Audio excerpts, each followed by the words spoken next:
with the logo on the cap, midnight green on the brim.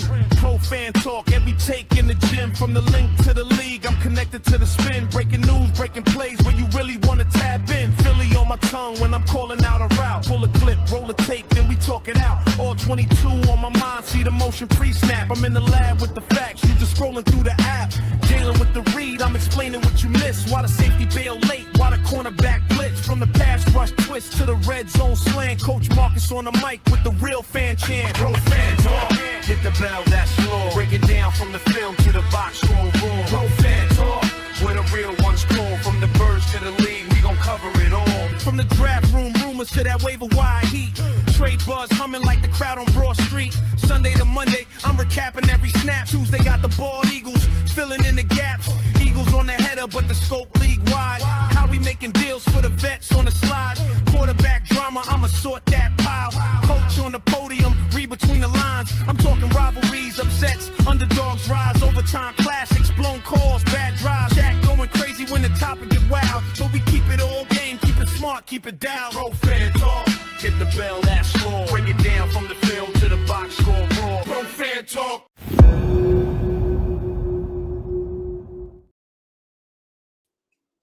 Good morning. What's going on, y'all?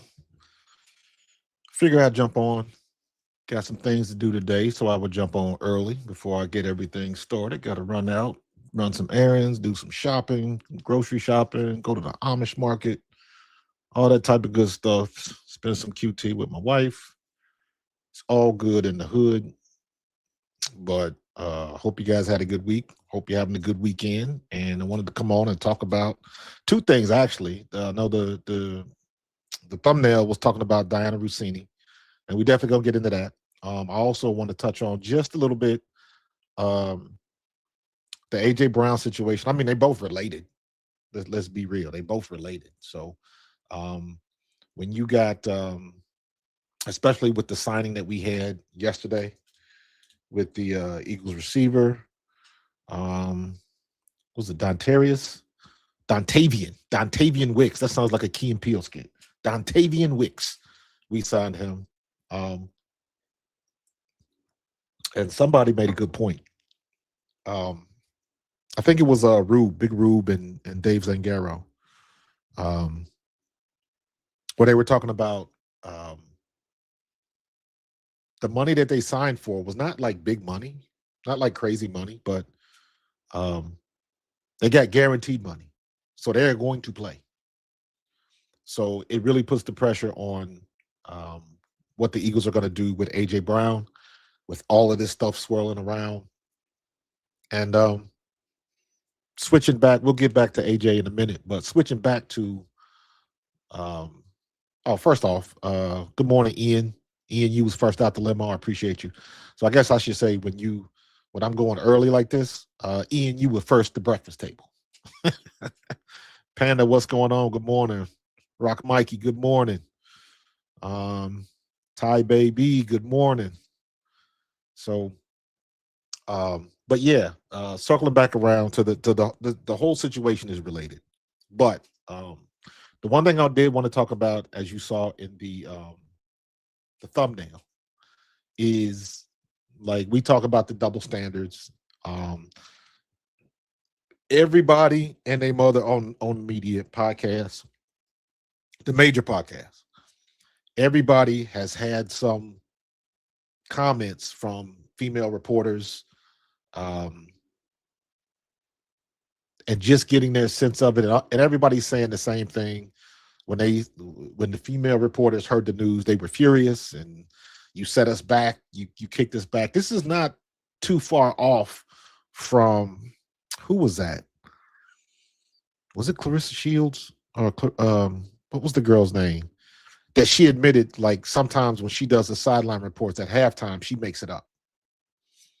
And everybody, she got a lot of kickback from that, a lot of flack from that. And I'm trying to remember who that was. One of the good-looking sideline reporters. And she said sometimes when you run in and try to catch a coach on the sideline, you don't catch him or you don't have a lot of time. So, but they still got to go on the air because you got to do your job. So she said a lot of times she'll make it up. But what her in my opinion, the reason that she said that was it made sense. Because when you get to the sidelines, they're going to hit you with the coach speak. So you're going to get a coach who doesn't want to be there, who's trying to get in the locker room with his team. God forbid if you were a coach that's getting your butt kicked at halftime, you don't want to talk. So they give you they give these Aaron Andrews, thank you. They give them the coach speak. They give them the coach speak. So basically the coach might talk for 30 seconds, but don't say a damn thing. Yeah, we got to stop with turnovers. We got to do a better job at the line of scrimmage. Like they talking, but they're not really saying nothing. You know, it's like asking somebody like, well, how do you work so hard? And they give you 5 minutes on how they tie their shoes. That don't matter. And that's what coaches do because they don't want to be there. One of my big pet peeves right now is I hate, and I say this with all, I don't know, as much animosity and as much intensity as I can muster up. I hate when they do these sideline or on the court interviews right before halftime or in between the quarters. I hate it in the NBA. I hate it in Major League Baseball. I hate it in NFL football. That is not the time. I think it's totally disrespectful for networks to force coaches to have to do interviews in the middle of the game. I hate it. You got these guys, literally, you got guys watching the game and they got to talk while something's going on. And you got two things going on. To me, that's a conflict of interest. That's a conflict of interest. So you can't, because if that coach makes a mistake while he's listening or talking to you, that's your fault. Why are you distracting him? And not for nothing, that goes on to the bettors. What happens if you distracted and you don't call the play you want to call, or you're distracted and you don't do something that you're supposed to do, and it causes a 3-point swing or something like that. Like that domino could fall and cause all kind of stuff. So saying all that to say, I hate that. I say all that to say, Aaron Andrews, I think it was, thanks, Rock, that caught a lot of flack for that. But she was right. Them coaches don't want to talk, and she said she made up the same shit, and I guarantee you the stuff that she said that she would make up from time to time, and it wasn't like it happened often, but the stuff that she said that she would say makes perfect sense. She just regurgitated the same coach speak that she would hear time and time again, because her point was, they don't tell me anything anyways. They don't tell me anything that you didn't already see. And that's the big complaint that people give the sideline reporters. And sometimes I think they, as bad as it sounds, I think they, good morning, Tiff. I think they keep the sideline reporters just to give them something to do. To me, it's not necessary. If you go, they should be doing stuff pre and post game, doing like real interviews pre and post game. I don't need to hear what the coach has to say during the game. Concentrate on if I'm a home team and my coach is at the sideline at halftime talking to you, I don't want to hear that. And then you've seen some of these situations and some of these conversations where they get like real tense. Because I think Harbaugh had that one time where they caught him. Baltimore was getting beaten. Harbaugh was just like, he did not have any time for it. And you could tell. And I felt bad for the girl that was interviewing him, because she had to do her job and ask the questions. He just wasn't having it. He wasn't in the mood for it. It wasn't a good game. And he was trying to get out of that as fast as he could. And what are you going to do? And it was very awkward. And he was a little bit disrespectful to her. But I understand, like, you ain't got time for that. But I digress a bit, and let's get back to the aspect of the double standard, because we concentrate, and I think this comes across because I think a lot of people don't really like Dianna Russini. Yeah, she's nice, she's cute, all that kind of good stuff. But at the end of the day, a lot of people find her annoying. Does not mean she's not good at what she does. Especially in this area, when every time she talks, you're talking about AJ Brown, and you're looking at the situation like, well, what the hell do you know? You ain't from here. Come to find out, maybe her source of information is pretty damn good. Regardless of how she got it, you might question what she was doing, who she was smashing and all of that kind of stuff. But at the end of the day, was the information legit? And after everything that we done just found out, yeah, it was. So what does that do? Because the big thing is, Tiff, I don't doubt that. I don't doubt that. Here's the problem. Here's the problem. Because clearly and obviously, this isn't the first time she's done this. And it's not the first time she's done this with Vrabel. Clearly, unbeknownst to a lot of people, unless you were in and around certain situations, clearly, she had this type of vibe for years. You can go back to the situation that happened with the Redskins when Sean McVay was with the Redskins and he was sleeping with her and the girl Britt McHenry, and they got into a fight. They got into an altercation. Now I'm guessing this was before she was married and all that kind of stuff, but still. So if you getting into a fight with another reporter because a coach on an NFL team is sleeping with both of you, you about that life. You about that life. I remember specifically, it was some unwritten rules when I was with the Eagles. The main one was, number one, players and cheerleaders are not supposed to mess around. You can't. That was a no-no. If they found out one of the players was messing with one of the cheerleaders, they would fire the cheerleader. And I want to put a pin in that because that talks about the double standard, right? And also the people that worked in the organization, the people that did the clerical and you know, a NFL team is an organization. So you need people, you need secretaries, you need people in media, that is a corporation. And that is an office setting. And those people in the office setting off limits to players. Now it still happened, but you took crazy steps to keep that type of stuff under wraps. But it happened. And again, if they found out, ain't nothing gonna happen to the player, but the person that works for the organization most likely is gonna get canned, gonna get fired. So, but here's the with Dianna Russini coming to find out, and I didn't know previous to this situation because all the receipts are being released. I didn't know about this thing with McVay. I didn't know about the things that she said about her husband and the jokes and the constant jokes and all of these jokes about her relationship is not a good look at all.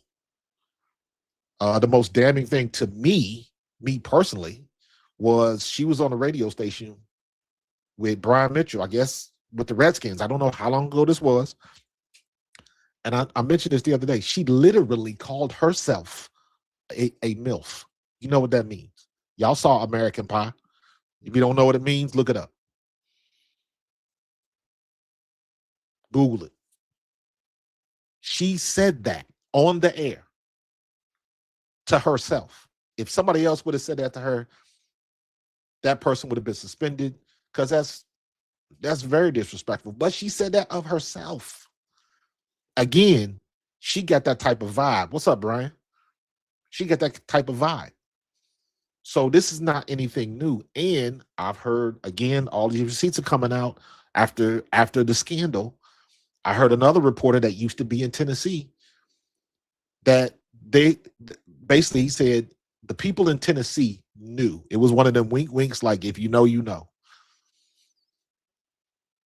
But I guess my question is, nobody called her out on it.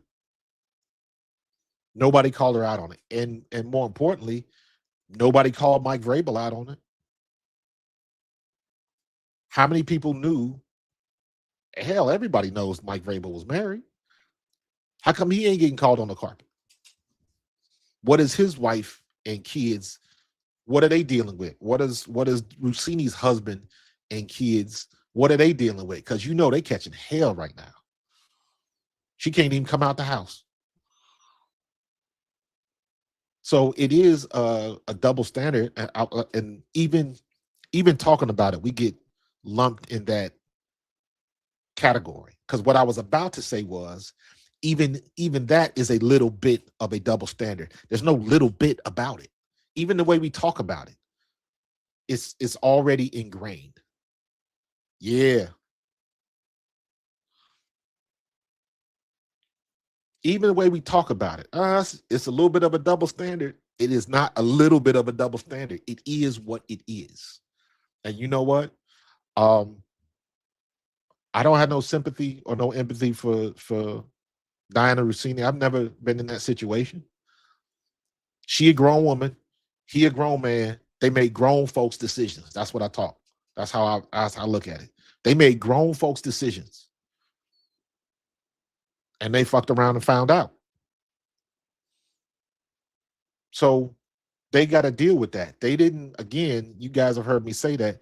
She didn't make a mistake. He didn't make a mistake.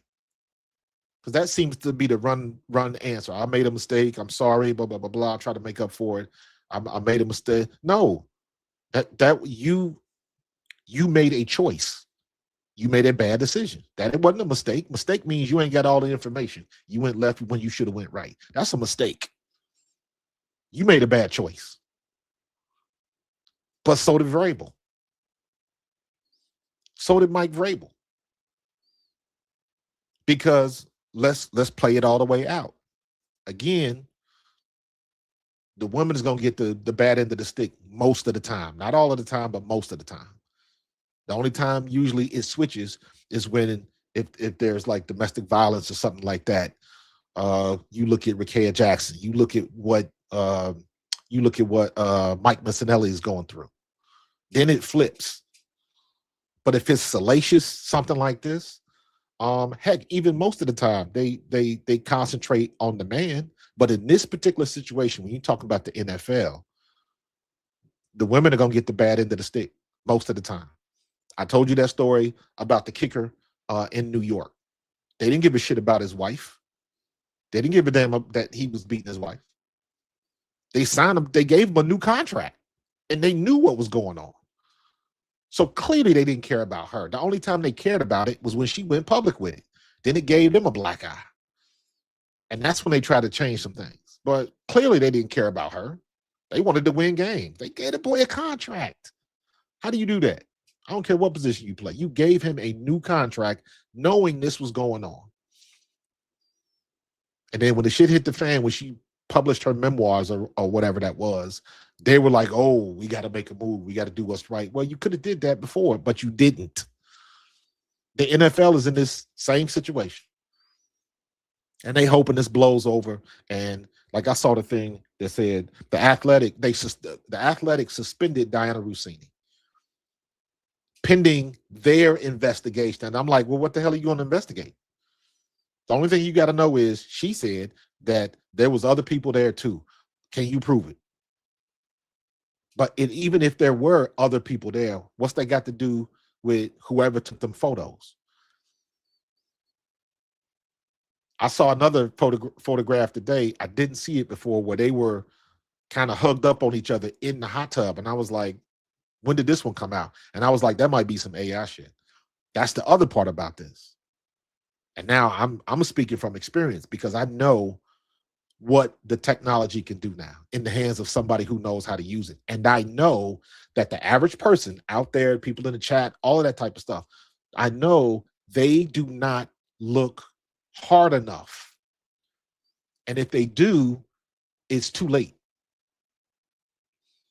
Most of the times I can look at something, a piece of media, a piece of image or something like that, and I can tell if it's been AI Photoshop.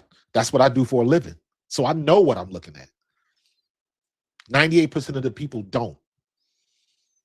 I always tell this story. I love telling the story. A couple jobs ago, one of my coworkers was a good friend of hers.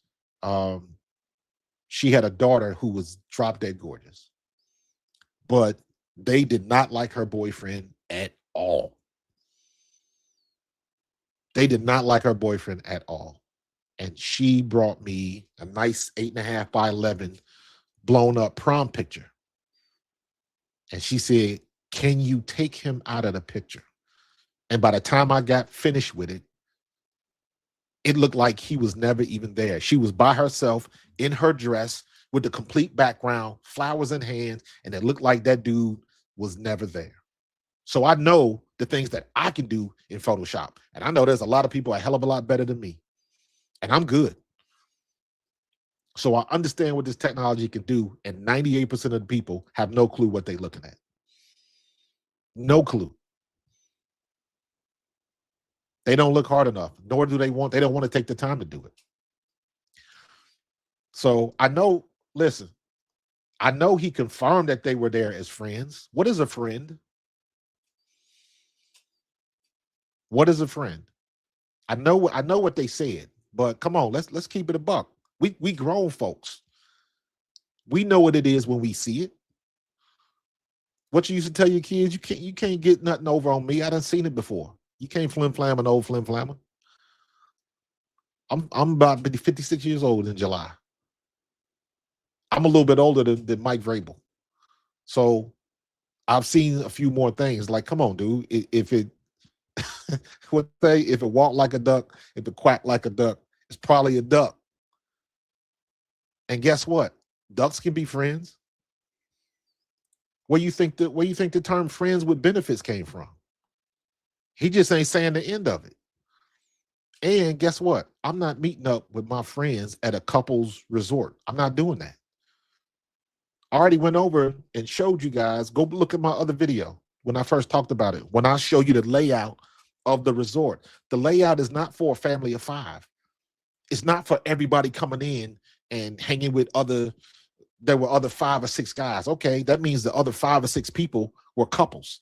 This is not the place you go if you want to conduct an interview. So any type of explanation like that makes 0 sense. Makes 0 sense.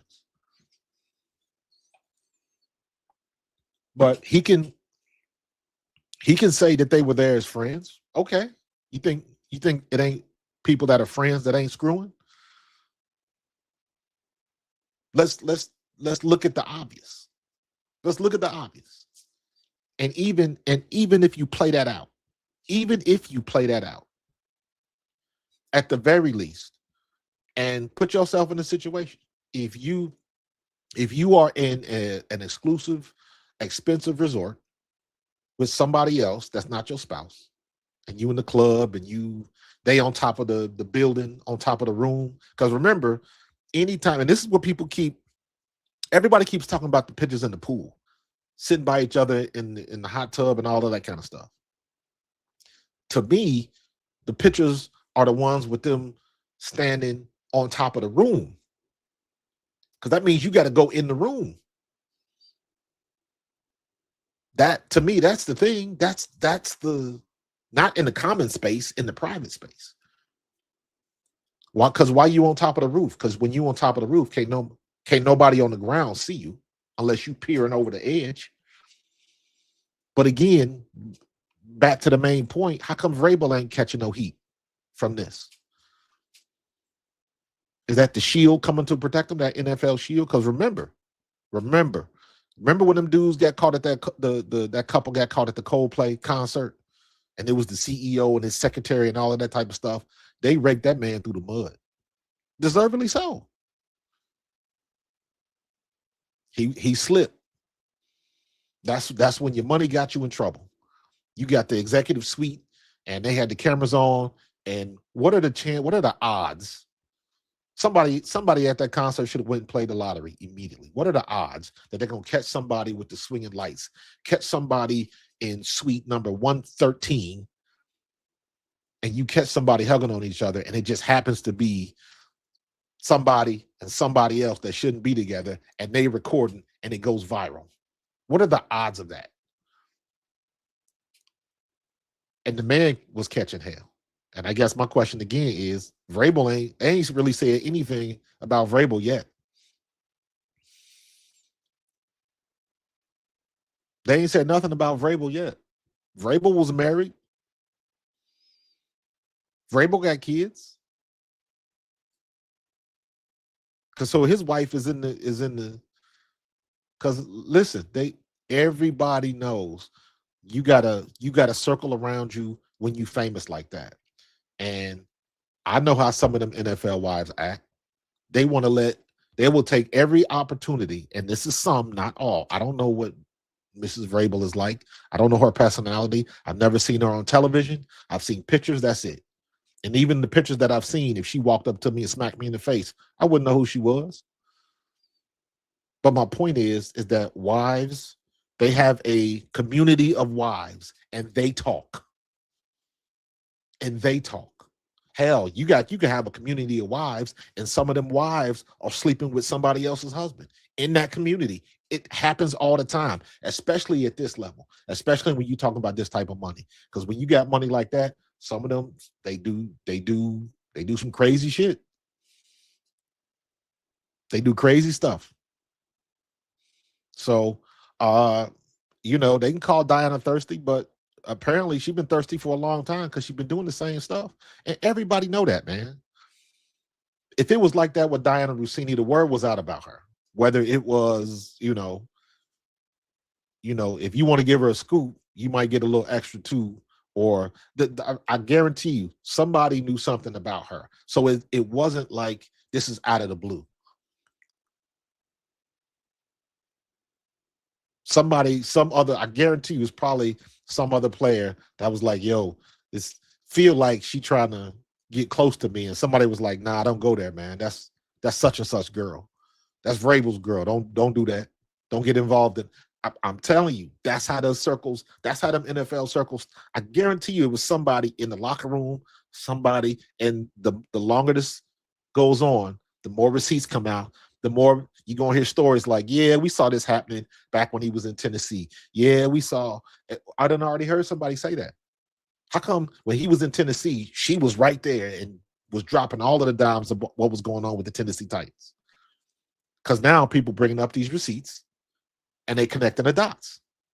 But again, Vrabel, ain't shit happened to Vrabel yet. And again, I don't know what is the NFL going to do with him? What is the NFL going to do that would not be so hypocritical it's not even funny? We're going to get into that in a minute, Ian, because that's a great question for me. That's a great question.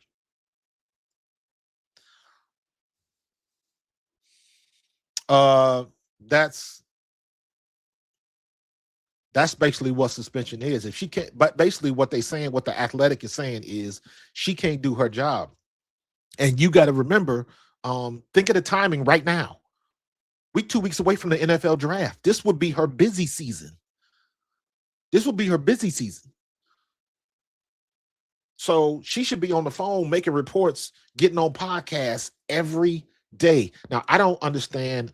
I don't know how they get paid. I don't understand how that works. I don't know if the Athletic pays her a salary or do they pay her if something breaks. When you a reporter like that, I'm not quite sure how that works. But I'm guessing that she is an employee of the Athletic, so the Athletic is paying her a salary. Maybe she gets incentive bonus based on if she puts out a story and it gets 1 million clicks, 1 million views. Hell, because if that's the case, what's going on right now, the Athletic has got to be getting paid hand over fist. All the traffic that they're getting from this. That's the other thing. Is there anything? Is bad traffic, but it's traffic, and that's the way the sausage is made these days. So I don't know, but you again, you don't hear much from Vrabel. You don't hear much from Vrabel. What's up, Chris? Hold on, I saw one question up there. Why would anything happen to Mike, his boss, Robert Kraft? Yes, absolutely. Great point. Robert Kraft was caught with the they brought that point up too when all the stuff was going on with your boy down in Houston, Deshaun Watson, and the masseuses and all of that type of stuff. And that was a scam. I don't know why. I don't know what he did or what he did to who, but that was a load of crap too. he had a lawsuit with a person. And by the time it was done, it was 30-something people. And I was like, yeah, that sounds kind of fishy. That sounds very fishy. Because if you looked at that story, if he would have paid the first girl, all of the stuff would have went away. But he didn't. And then he wanted to take it to court, was found, was exonerated. And then all of these other cases started coming. All of these other people started saying stuff. And I was like, that don't even sound right. But the court of public opinion just killed him, just overwhelmed him. And now here we are now, how many years later, still trying to see if he can play football. He ain't been the same since.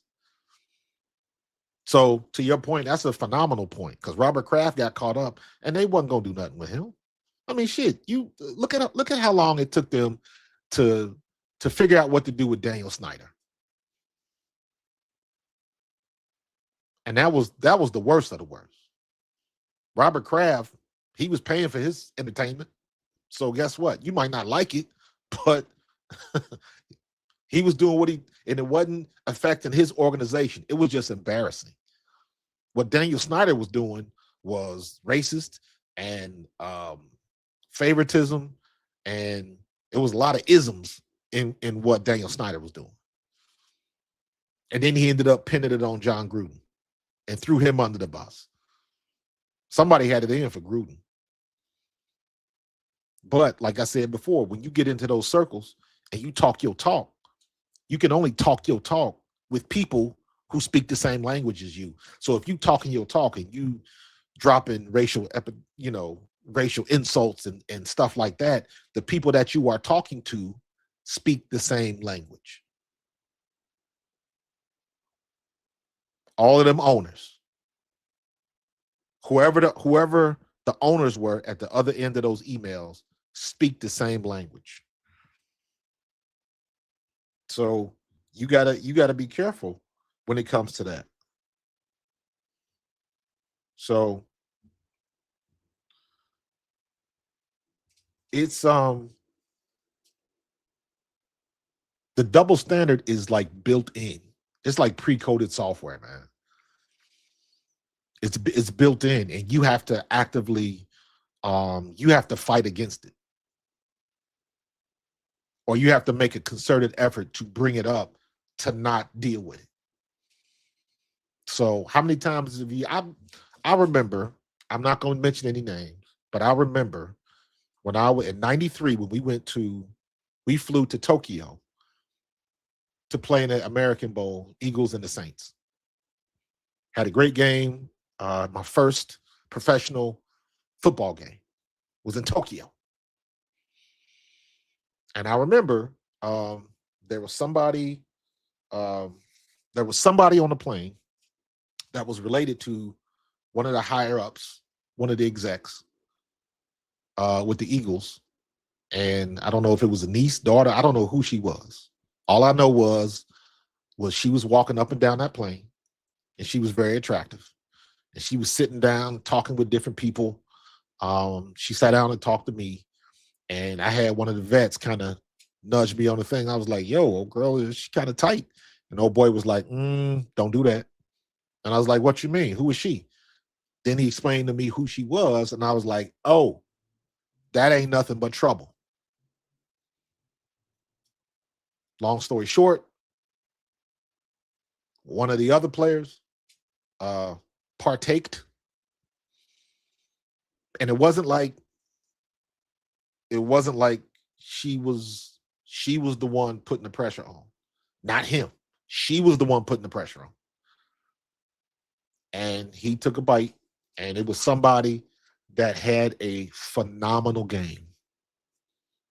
Phenomenal game. Next week at practice, he gone. And it's like, yo, what happened to old boy? He got cut. What do you mean he got cut? He should have been the player of the game.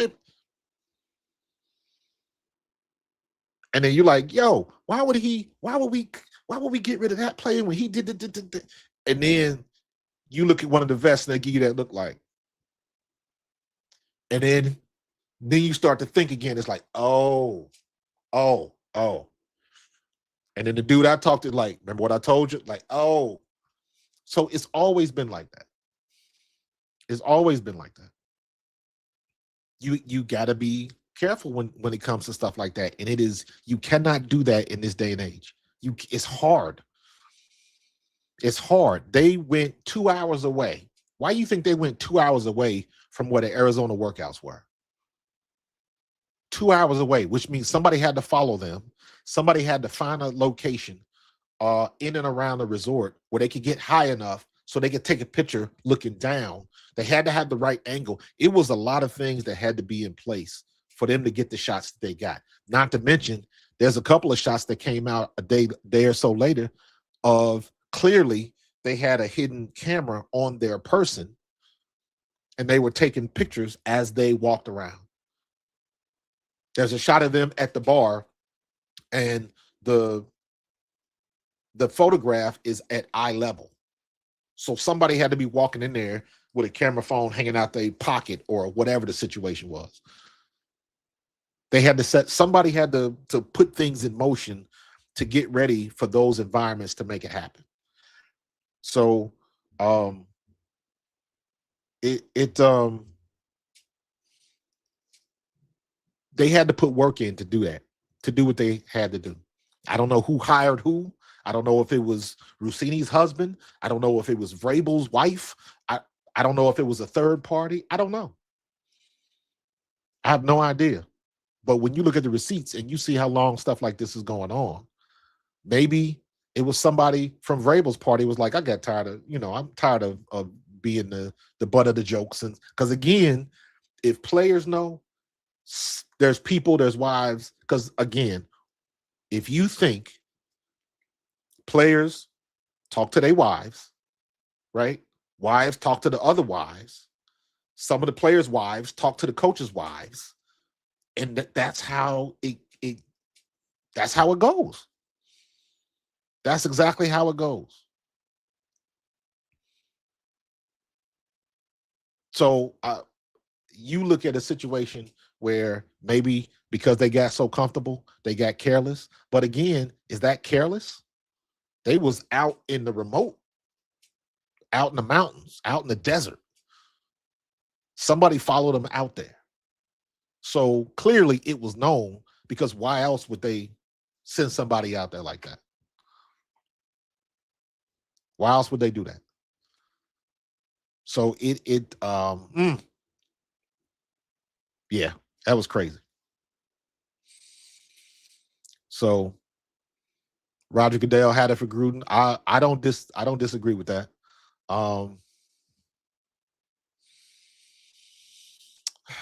Guilty of violating the NFL trade rules. Legally, it is collusion against the other teams that wanted to acquire a player.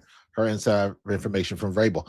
That's what I'm saying. Everybody's talking about the act of what they did, but I'm looking at it from the situation of the information that they was disseminating out is the problem. They grown. They gonna do what they want to do. People can say that all the time. You shouldn't do that. Well, they did. So now what? But what did I say? Does it help or hurt the situation with AJ Brown? For me, that's what it comes down to. I don't care who Mike Vrabel is smashing. It ain't got shit to do with me. I feel bad for his kids. I feel bad for her kids, her husband, his wife, because they don't deserve all of that. They minding their business, doing what they got to do. But I'm worried about it from the standpoint of what do they do if the information, because clearly the information was coming from Mike Vrabel.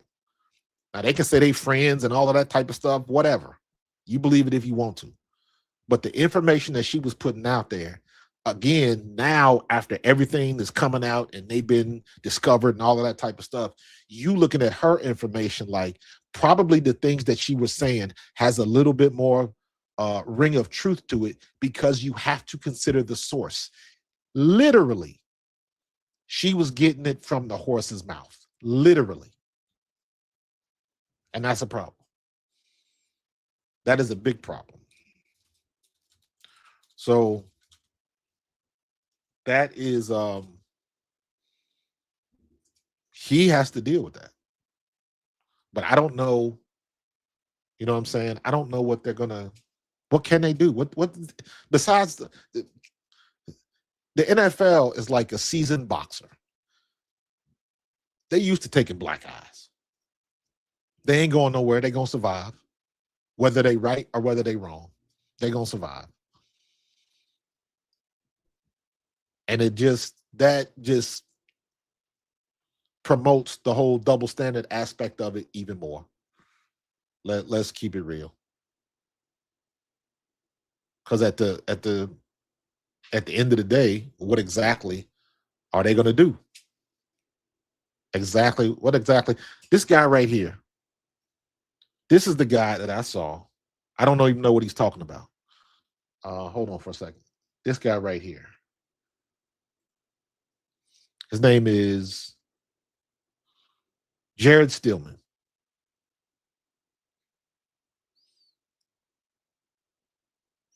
It looks like The Athletic and not just people like me are wondering when all the people that Dianna Russini and Mike Vrabel say were with them come forward to back those claims. Yeah. So we all know it's bullshit, but this is the guy. Did I tell that story online the other day? This is the guy that I saw where he said he was covering Vrabel for the Titans. And Diana Russini was breaking stories back then. He knew something was going on back then. This is the guy that told the story that in 2022-23, in the 2023 Super Bowl, when the Eagles played the Chiefs in that first one, he was at a Super Bowl party. He had gotten word that Diana Russini and Mike Vrabel were coming to the party. Now, I don't know how that happened. I don't know if they said they're coming together. I don't know if she said, yeah, we'll be there. I don't know what the details of it were. I don't know what the details of it were. Appreciate that. But he said if they showed up at the party, this is his words. He said he was going to walk up to them and tell them, you got 24 hours to get your story straight. And then I'm going with the press. Jared Stillman. He said that. And I'm saying that to say they knew what was going on back then. So this has been going on for a while. Now, I don't know if Vrabel, if that was the only person she was smashing, or I don't know all of them facts. And it's irrelevant at this point. But what are you going to do? And here's the other thing. Here's the other thing.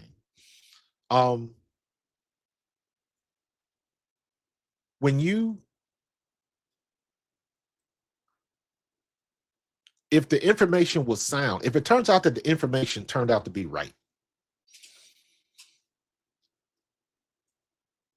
if the information turns out to be right, now what? Do you care?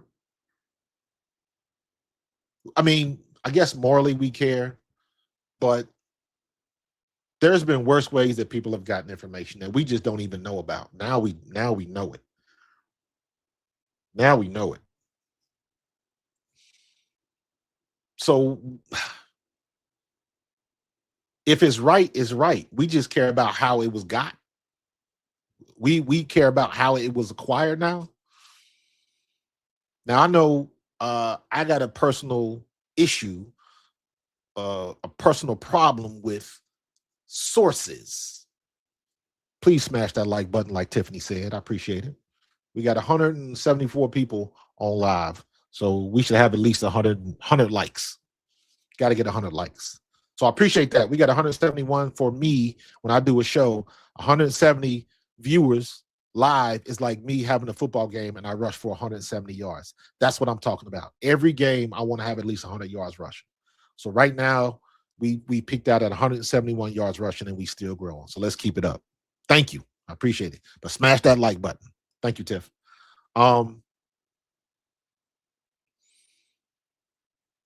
Wouldn't it be funny if it was one of the 6 friends? It would not surprise me. It would not surprise me. How many times? It wasn't a meme, but it was a one of those dating shows that was coming through on Instagram they were playing clips and stuff on Instagram. And the girl was giving the guy the business because he was a trainer, good looking dude. And the girlfriend was mad at him because I know you slept with such and such. He was like, no, I didn't. Somebody told me. And she was like, so you going to tell me that you didn't sleep with such and such? And he's like, no, this is what I do for a living. I was working. I didn't know I didn't sleep. And she goes, so you telling me such and such was lying? He was like, yes, she is lying. Let's call her right now. He was like, call her. So on the show, she calls the girlfriend that told her that she was cheating. And the girlfriend admitted, yeah, I made it up because I didn't think you deserved him. What? So when you talk about people being petty and friends that could do that, because this was the friend of the girlfriend that said, I don't think you deserved him. I don't think you treated him right. So I'm trying to jack up your thing because I want to slide into the DMs. So what are friends? I asked that earlier. What are friends? You got to be so very careful these days. Because again, I'll be 56 in July. I was born in the 70s. I was raised on freeze tag and hose water. I'm built different. Relationships are different. And sure, it was people cheating on other folks. And back then, you had people that had two whole families on two opposite sides of the city and figured out a way to make it work. And none of them knew about the other. So this ain't new. But you also had a different look on what you wanted in a relationship, in a family, and blah, blah, blah. It was just different standards back then when I was coming up, 70s, 80s, and then as a young adult in the 90s and 2000s. Now, everybody just want to make it look good on TikTok. Everybody want to be a housewife of Atlanta. They just want they just want the hype. They just want the appeal. They don't want to do the work. That's half the problem now. If people put as much effort into the marriage as they did into the wedding, it'd be a lot more healthy relationships. I'm 29 years in, y'all. 29. I've been married for 29 years. That's a freaking anomaly these days. So, you know,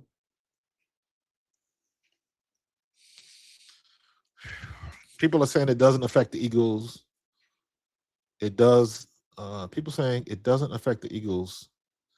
They colluded to devalue A.J. Brown. The Rams were going to pay the price for Brown until Diana said A.J. has an injured knee. But I don't doubt that. But that goes into the problem of now the NFL got to get involved and figure some things out. But the NFL ain't going to do it right now because the NFL got their own issues they dealing with. Getting mandates from the president and all of that type. The NFL got other issues that are more important. So they going to let this play out the way it plays out. They got bigger fish to fry, for real.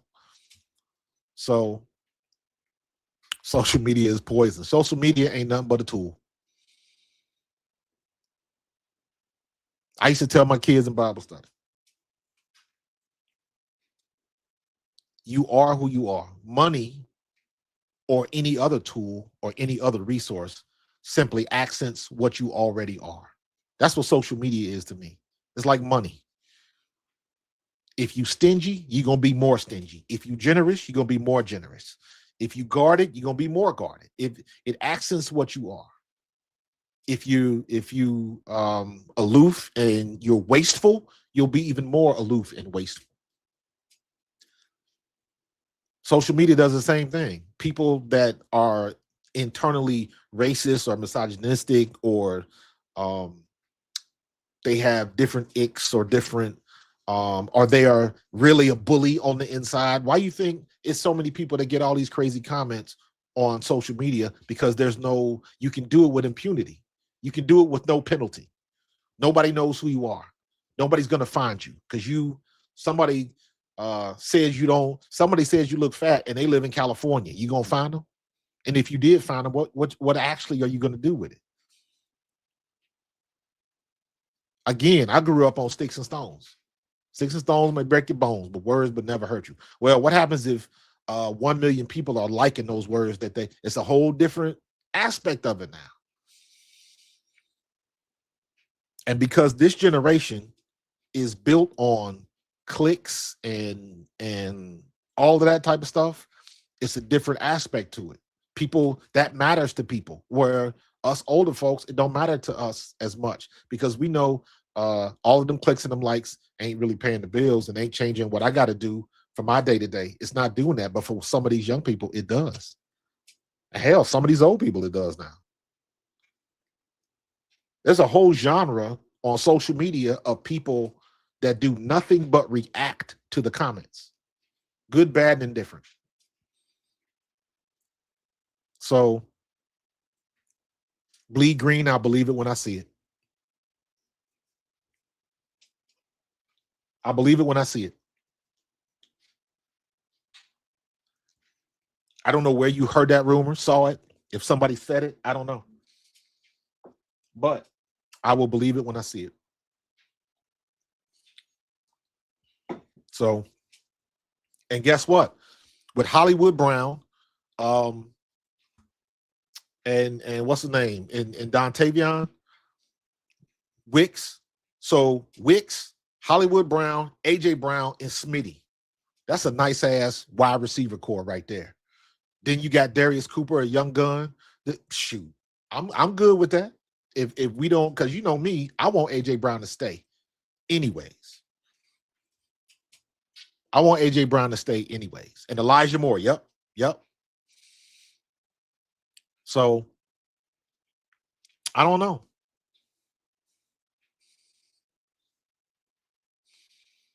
Yeah.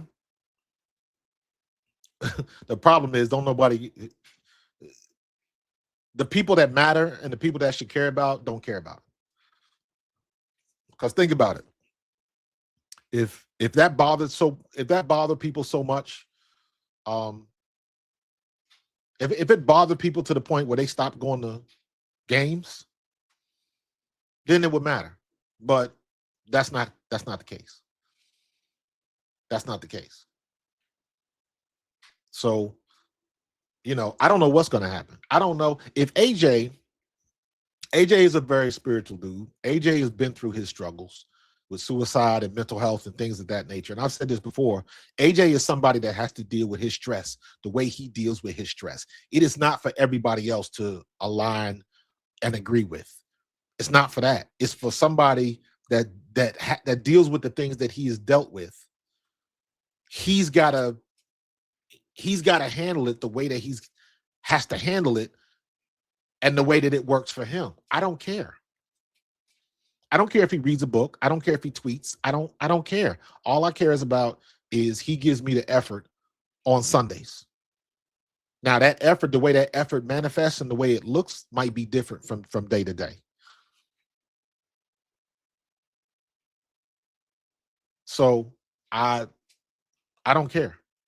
I just want him to play. I don't care. I'm not thin-skinned like all of a sudden a lot of these Philly fans are. And they so bent out of shape that he was tweeting and this, that. Like, I don't care. If you can tweet, you got people that'll cheat on their wives, that'll be abusive. They do all of the smoking and doing a whole bunch of other shit that they shouldn't be doing. And nobody says nothing about it. But you got to do because you don't like what he tweeted or you don't like he was reading the book on the sideline. Now you got a problem with that. But you don't got a problem with all of the other bullshit that some of these players do. That's another part of the double standard. So can you imagine? And don't get me wrong, let me preface it by saying I like Jalen Carter. I think he's arguably the best young defensive tackle in the league right now. But can you imagine if it was AJ Brown that had spit on somebody?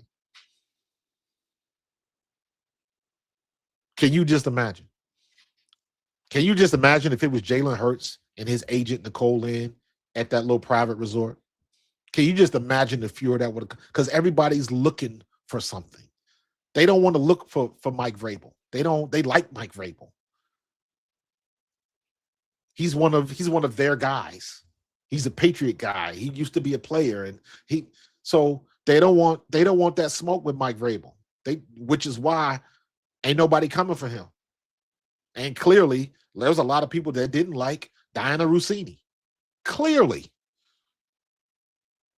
I don't know if she talked bad on people or she just acted a certain kind. I don't know what the situation is. But clearly, there are people that don't like her. So she's going to get the downfall first. Because there's a lot of other people, whether you in the media, whether you a player, whether you a coach, whether you an owner, there are plenty of other people that did a hell of a lot worse. And don't nobody say shit about it. So, flying man, you know how it is, man. You got to listen to the conversation, bro. I keep it 100 around here. So at the end of the day, I want to see the other shoe fall with Vrabel, whatever that turns out to be. And again, let's keep it real. It probably ain't gonna be much. It probably ain't gonna be much because now we dealing with it. We are dealing with the court of public opinion. That's what we're dealing with. If the NFL wants to, the NFL will go by the letter of the law when the NFL wants to go by the letter of the law. So, it is what it is. Let me be honest with you. I appreciate that, bro. Here's the thing with Russini, and it depends on who's in her ear and what she wants to do. If Diana Russini waits, because clearly anybody don't touch her, she's nuclear right now. She's red hot, and if you do get close to her, you're gonna get burns. You're gonna get radiation burns just from being in proximity. So no, she is not gonna be on the NFL sideline. There will be some radio station somewhere that will take the risk and bring her on and talk to her. Give it about another 2-3 weeks. Because that radio station is gonna go viral. And if Russini was smart, she would already be working her podcast and reworking it to take advantage of this. Because again, everybody gonna come for her. But as long as the traffic is there, it don't matter. If she got 1 million people that tune in for a podcast to hear what she got to say, and she gets 600,000 thumbs down and dislikes, it don't matter. She still got 600,000 people watching. Get paid. So that's how Diana Russini can come out the other end. And again, we don't like what she did. Don't mean that she was wrong in what she said. We just don't like the way she did. And the reason, and let's keep it a buck. This is not for everybody, but everybody knows somebody. Let me say it like that. I'm not mentioning no names. It's not, everybody knows somebody. I guarantee you, if you go to every team in the league, everybody knows somebody that has done the same thing that she's doing. Everybody knows that one. If you want to hook up, that's the one you try to holler at. That's where you want to go with this. It's just like anything else. When I was playing in the league, we knew who was who. We knew if you wanted to do this, if you wanted to hook up, these are the people you hang with. If you was into the drugs, if you was into the steroids, you knew who to hang with. This is no different. This is no different. So all the way down. It's even I use this as an example. Now, because the cheerleaders, all the cheerleaders can have their own YouTube channel and all that kind of stuff, and the bikini shots and all that. That's how they make their money off the side, because they don't get paid a lot of money to do that. But the rule is you still can't mess with the players. At least you can't mess with the players on this team. Eagles, and I'm guessing the Eagles cheerleaders can't mess with Eagles players. Now, if they got a boyfriend or something on another team, that might be something different. But they got all of this stuff in place, and people still do it. They still take the risk. Is the point. They still take the risk. You think there's not a coach somewhere on one of these teams? Hell, look at freaking Belichick.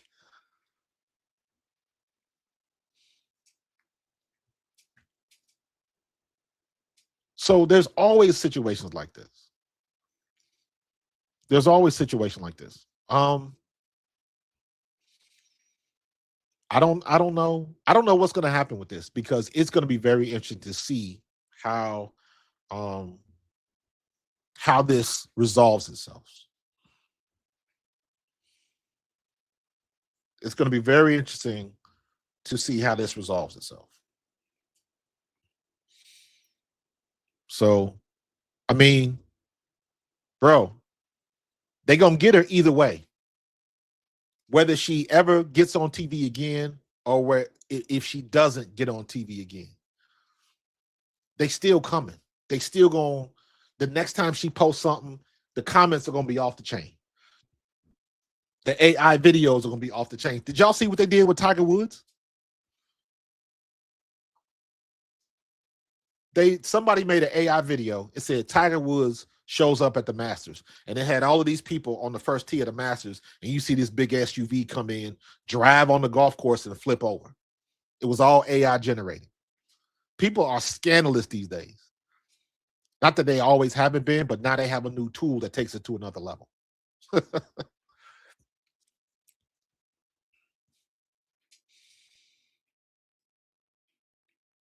Let me be honest with you, Anthony. I can speak to this because that was in 93 when that happened. I believe they made the rule in 92 and 93 was the first year it was actually in place. And let me tell you about that. Specifically, guys were going extra to make it uncomfortable for the women. That's keeping it a buck. Because what it was the NFL was forcing us to do that. So what do you think the guys did? Oh, if they're going to make the females come in there, and so you know what the guys would do? They would come out the shower and they would have a towel over their shoulder instead of wrapped around the waist. So they would sit down at their locker, everything hanging, and you got a woman in your face like, well, so that second quarter didn't look pretty good.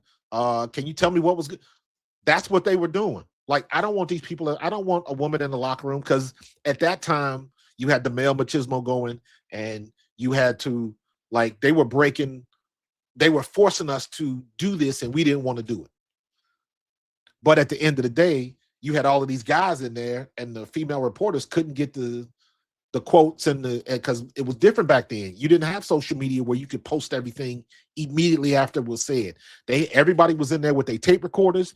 Then they had to go write it. Then they had to go back to their office, get the story done so they could submit it to the paper, edit it, and get it out for the morning news, the newspaper. So it was a different process back then.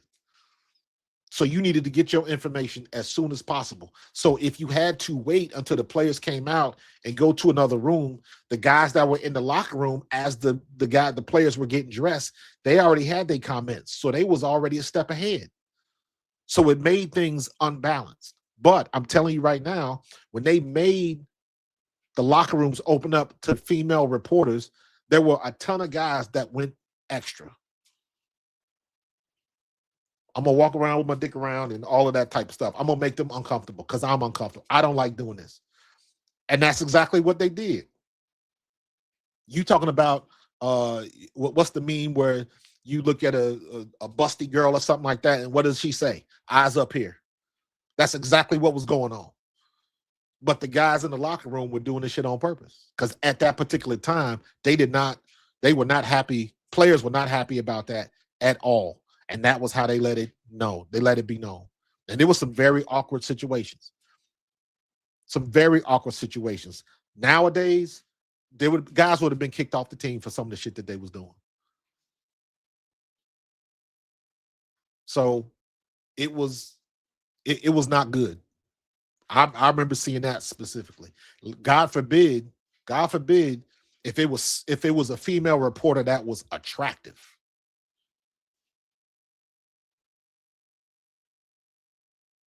The same thing used to happen with female trainers.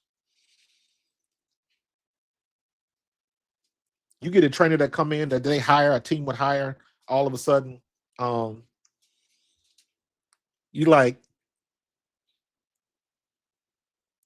would get a trainer to come in. If this trainer was remotely attractive, all of a sudden the line for a massage is 10 deep. You only got 45 minutes before you got to get to practice. You got to make a reservation and all that kind of stuff. Now, all of a sudden, everybody's getting massages. Guarantee you it happened. I had trainers tell me that. Back when I was in the World League, I was friends with a female trainer. She was on our team, and she would tell me, I don't like giving them massages because they do extra. She ain't even had to get into it. I knew exactly what she was talking about. Coming in out the shower with nothing but a towel on, this stuff. Guys do that. Guys do that.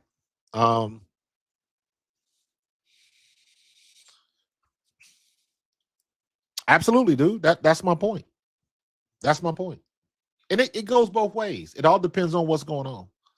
It's all depending on what's going on. If you hear, like, you look at a lot of, and this is an extreme example. If, you look at now part of the algorithm on YouTube is you see all of these fights.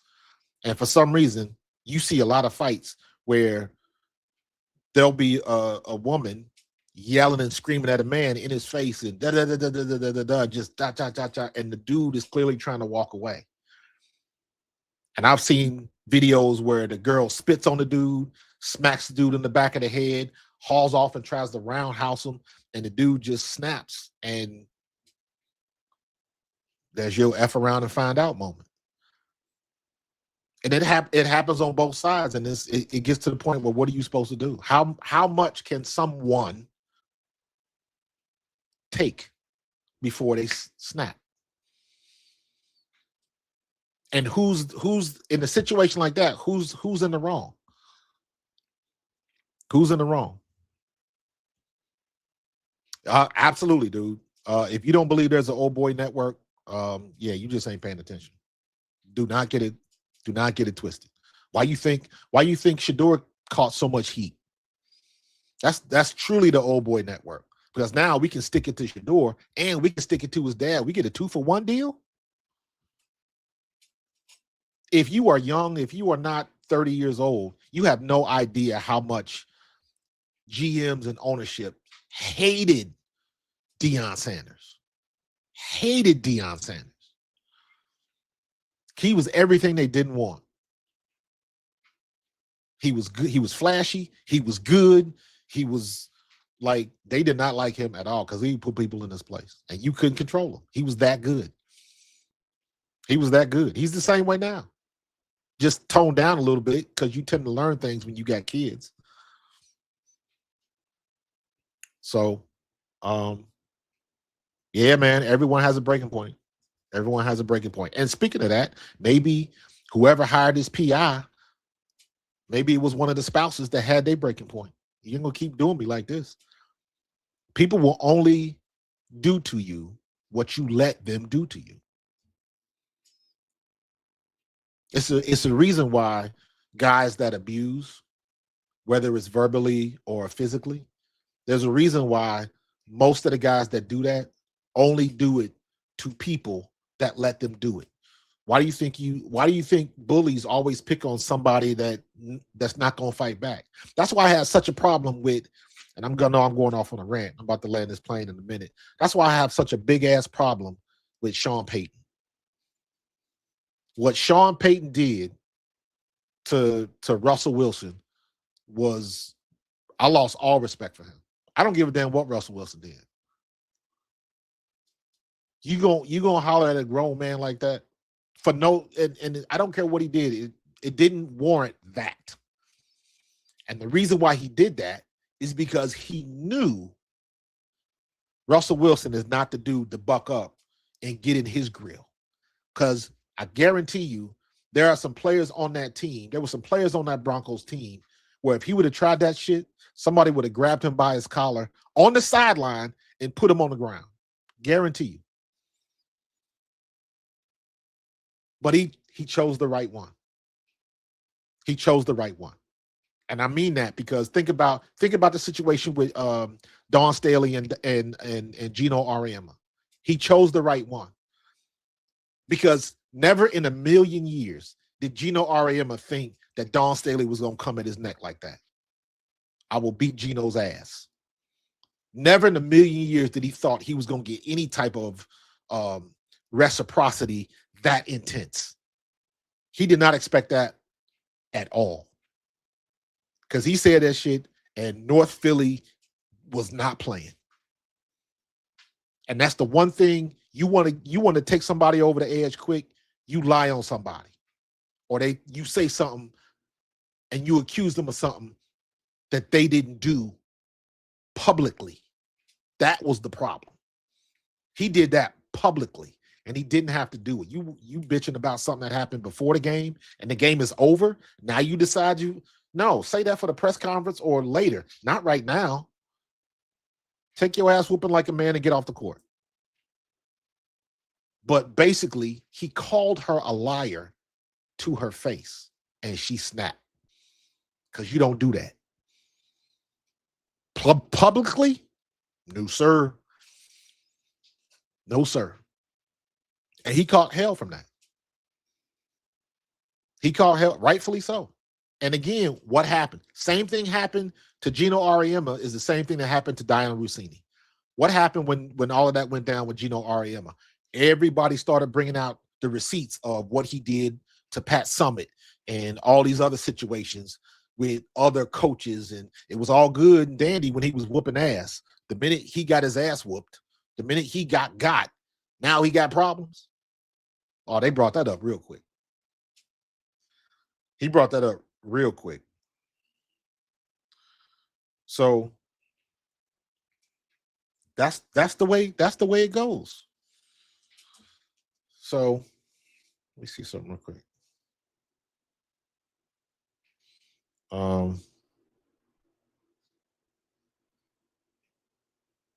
So you can't put the toothpaste back in the tube if you die in a Russini. The only thing you can do is go forward. Gino was very corny for that. Gino was very corny. But think about this. Think about it like this. I agree with you, Art. I agree with you. The woman, Diana Russini, can't just be the only one in trouble. Something has to happen to Vrabel. But whatever the NFL is going to do, if anything at all, it's still not going to add up to the bullshit that Diana Russini is going through right now. And I'm not saying that like I'm sympathetic. She made her choice. And she just got caught. They never in a million years thought somebody would go to those lengths to catch them. That is the problem. They got comfortable. But again, like I said, did they get comfortable? Somebody went through a lot of work to catch what they catch. And if you believe the reports, the dude that took the pictures didn't even know it was Diana Russini, which means that they were trying to find out what Vrabel was doing, which tells me that it was somebody from Vrabel's camp, possibly his wife's camp or something to that effect. That's what I think.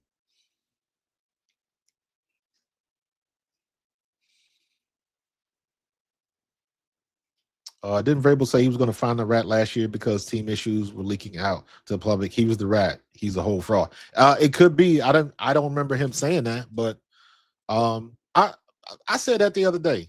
I put a post to Seth.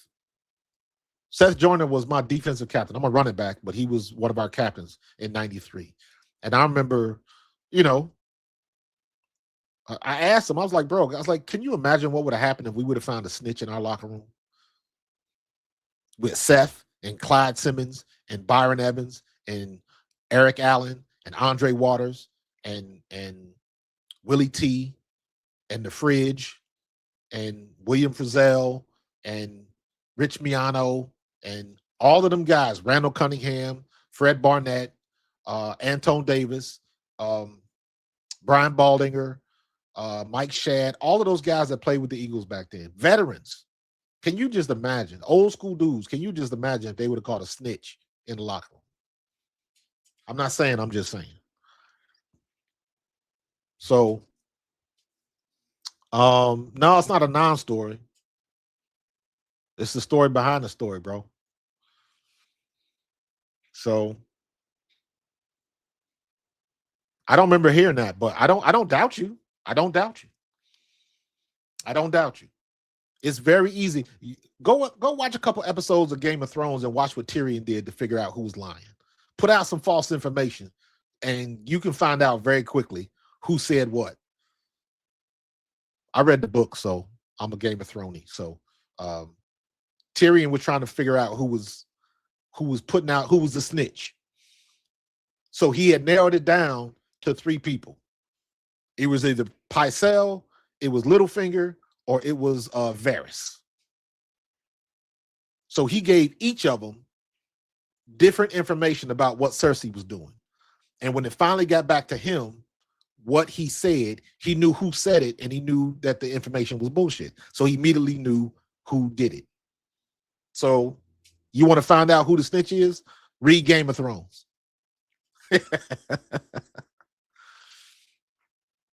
No, not at all. Not in a million years. Not unless he does something stupid.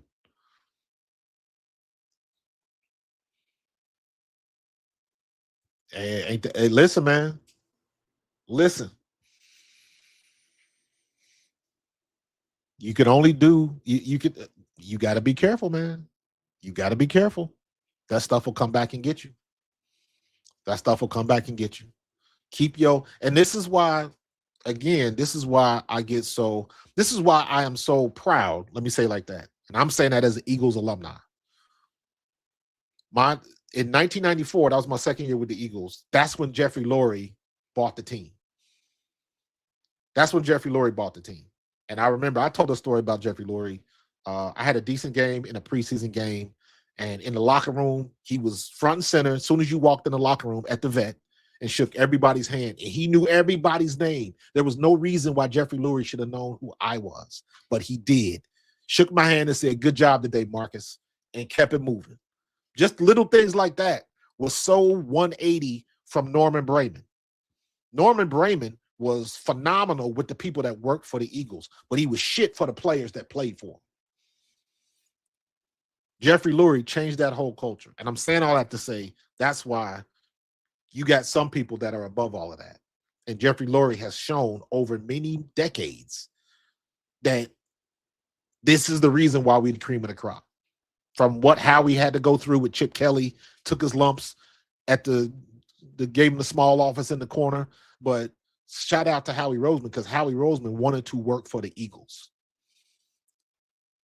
So he took his lumps, but he wanted to work for the Eagles. Howie Roseman could have went somewhere else and probably could have got a job somewhere else, but he wanted to work for the Eagles. So he took his medicine, but he stayed in place. That is why we are where we are today. He had to take his lumps.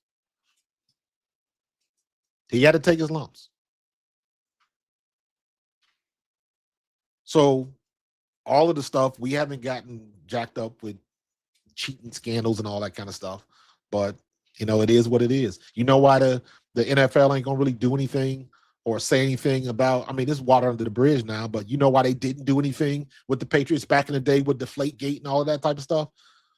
Deflategate, I don't give a shit about that. If you don't want to pump the balls all the way up, that's your business. I think that should be at the discretion of the quarterback that's using the balls anyway. That's just my opinion. The big thing was with them recording people's practices. That was some bullshit. And they got basically a slap on the wrist. But even if they didn't, because they won them Super Bowls doing what they did, are they going to give all that money back? No. It's all, like I say, with Major League Baseball and the steroid era. They did all of that shit about the steroid era. If baseball really wanted to give away or really wanted to get steroids out of the game, are they going to give all of the money they made back from the home run race with McGuire and Sosa? Both of them dudes was on steroids. Are they going to give all that money back? No, they're not. So they're not really serious about it. They just want the hoopla to go down.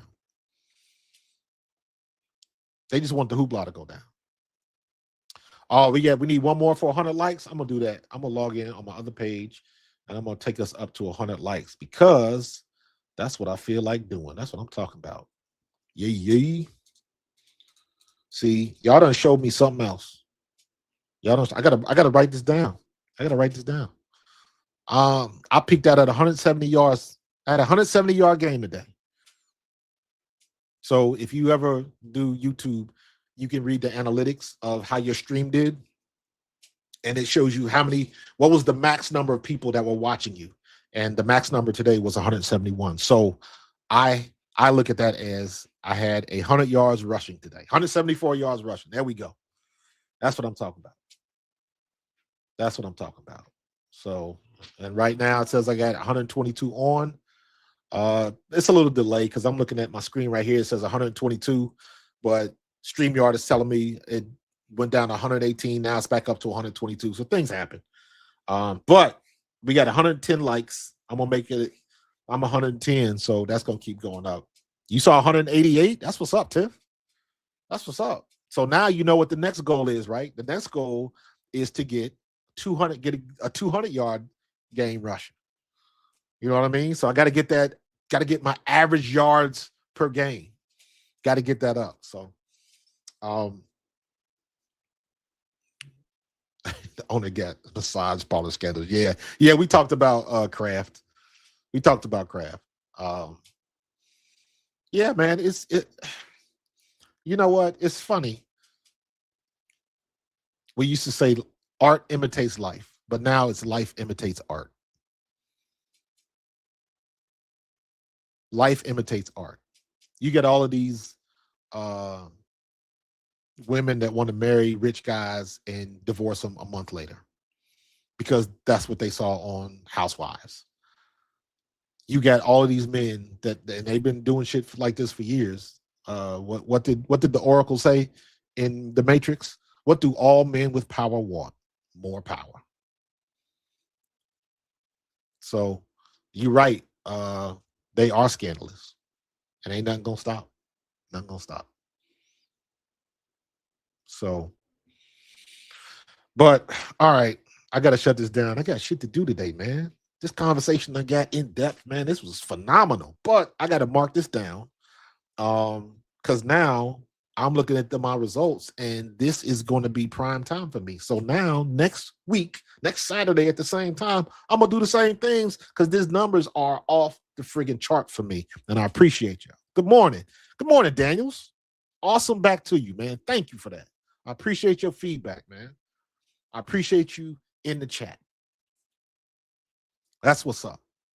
Waiting for my wife to give me the heads up because we're supposed to go out and take care of some errands today, but she says she's not quite ready yet. So I can keep going. All right. So you know what? The QB1 Revenge Tour. I like that. QB1 the Revenge. Nice. It's nice. I want to see what Mannion is going to do. So, absolute power corrupts absolutely. Yep. There you go, Kwame. Yep. But I do want to see what Sean Mannion is going to do because just the way the media has spun Jalen is uncoachable. Why does that word keep coming up? And I was like, you guys are stupid. That's the only thing I can say. Stupid. With great power comes great scandal. Yeah. I like that. Because even the Justice League had the Injustice game.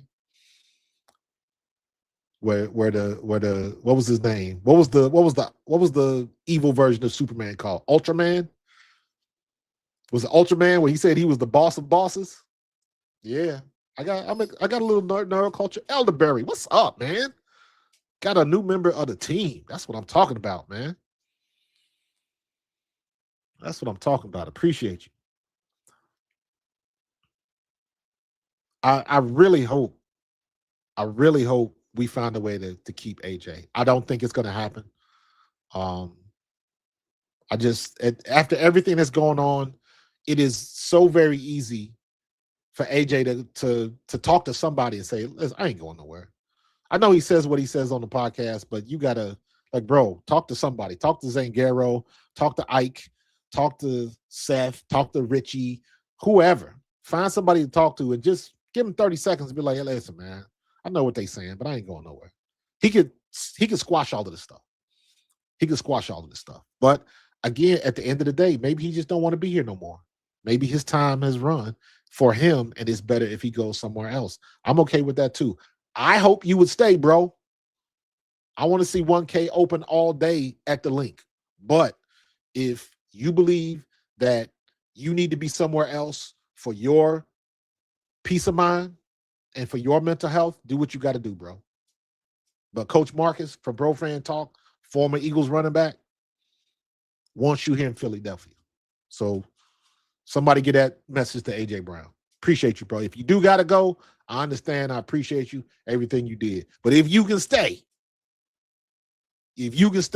I sure would appreciate it. But you do what you got to do because I know you going to act in your best interest. It's all good, bro. None but love from Coach Marcus, Mike. I know there's going to be a bunch of people like, ooh, I don't want him to go to the Patriots because I don't want Diana Russini to be right. I don't know, man. I don't know about the knee.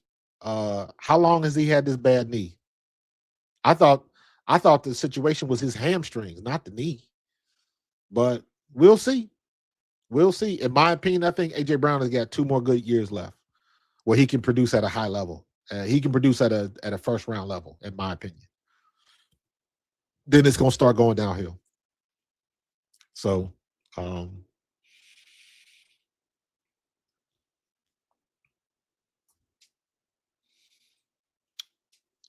yeah, but I think that's more, I just think that it's yeah. You know what? No, I'm not going to, there's no rebuttal for that. He's dealing with something. I don't know what it is, but, and I've said this many, many times before, and people don't take that into consideration when they're looking at AJ Brown. They don't want to, they don't have to, so they don't. But to me, I take that into consideration because of his mental health, because of his issues that he has said. I'm not making this up. I tell people all the time, go look at this press conference he did when he was still with Tennessee, and he talked to the young woman about his battle with suicide and what he did. That's why I thought the Elijah Moore thing was so potent, because Elijah Moore was the guy that he went to for help when he was going through that. He told the story, and we signed Elijah Moore. So when that happened, I was like, well, maybe AJ Brown ain't going anywhere because his boy is here. The dude that keeps him on the even keel, that kept him from making another choice, that dude is here. And not for nothing, he's a pretty good receiver. So that's why I thought. But the overall thing is, everybody in the media and stuff like that, they don't want to give that consideration. And I do. I'm a coach. I used to be a coach. So I understand what it means to have the smallest guy on the team who had a pit bull for a personality and was my starting linebacker. Now, we're talking about kids, 10, 11-year-old kids, but personalities come out. You don't deal with people, you deal with personality. And you got to be able to navigate that. And not for nothing, Nick Sirianni has been a master at that. He don't get enough credit for that. But if things are going on and AJ Brown can't do what he needs to do for his peace of mind, bro, I understand. I ain't mad at you. I appreciate what you did for this city and the rings that we got because of it, for sure. Everybody else want to take the short end of the stick and they want to throw stones on the way out and all of that type of stuff. Y'all go ahead and do your thing. That ain't coming from me. Nope. Ain't coming from me.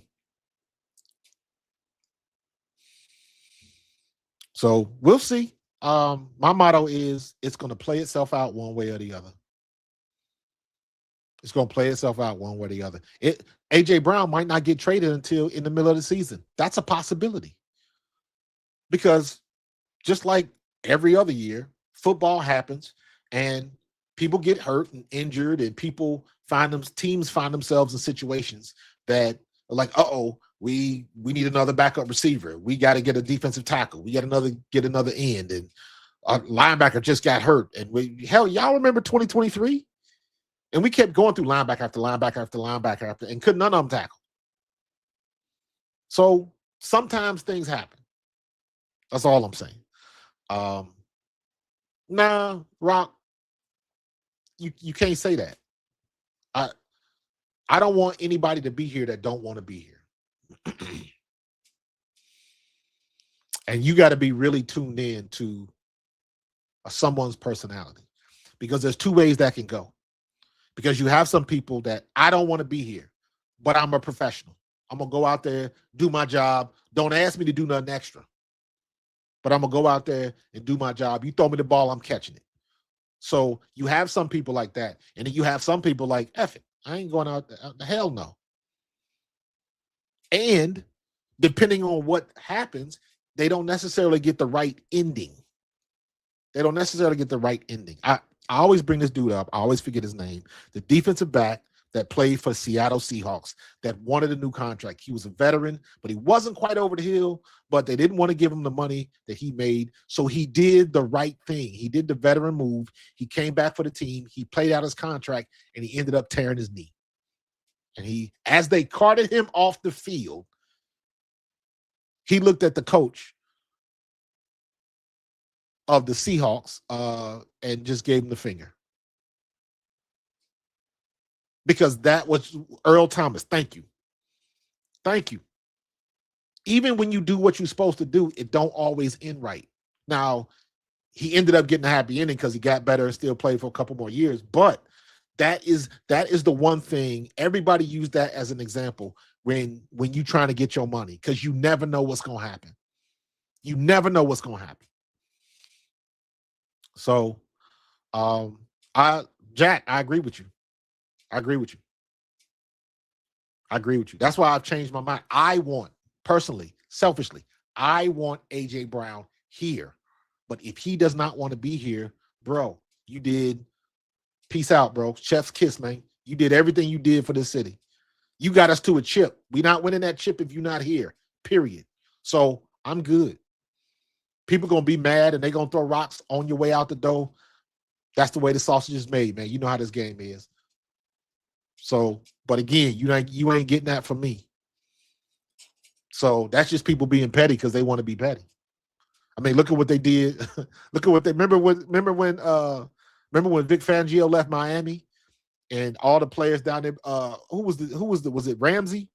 Ramsey filmed a video where they was walking on the field and they started kicking the rocks in the parking lot. Basically telling Vic Fangio, you can kick rocks. And I was like, y'all were a top 10 defense. Y'all believe y'all were ranked 9th or 10th in the NFL for defense. And then when he left, guess what happened? Trash. So guess what? Be careful what you wish for. So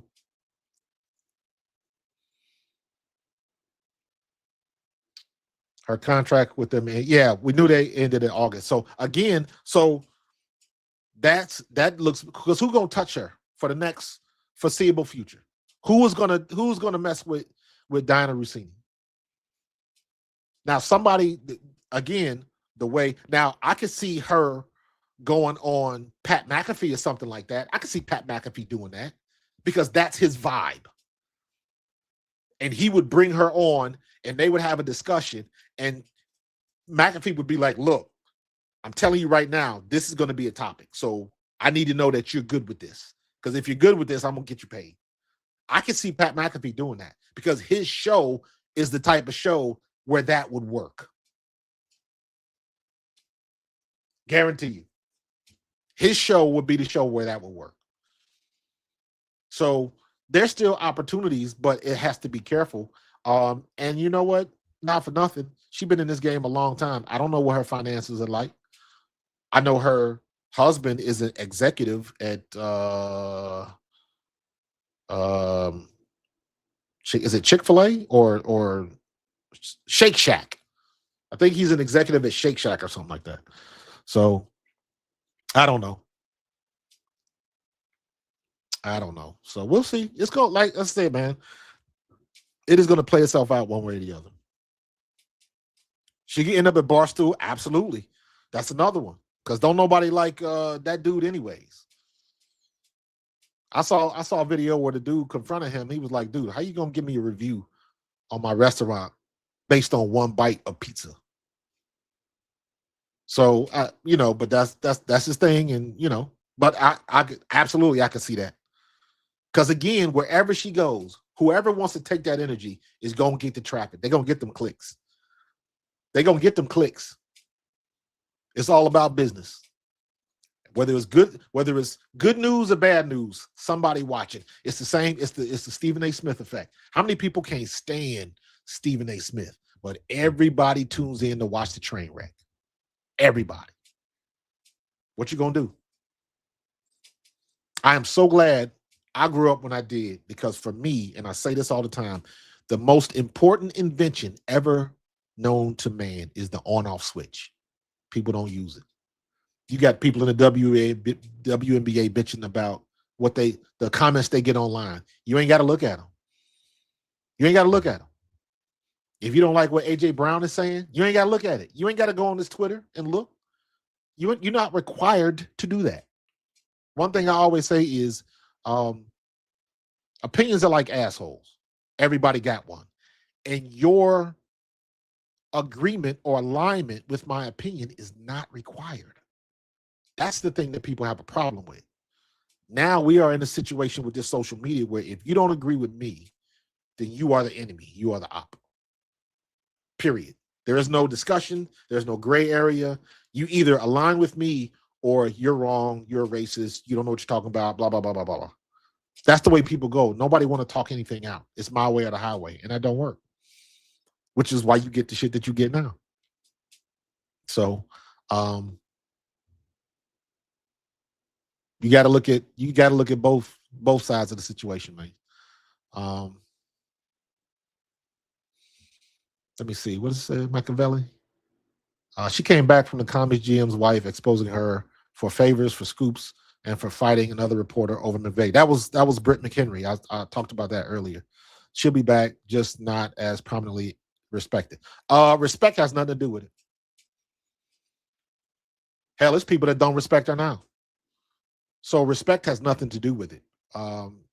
Now, and let me say it like this: you're not wrong.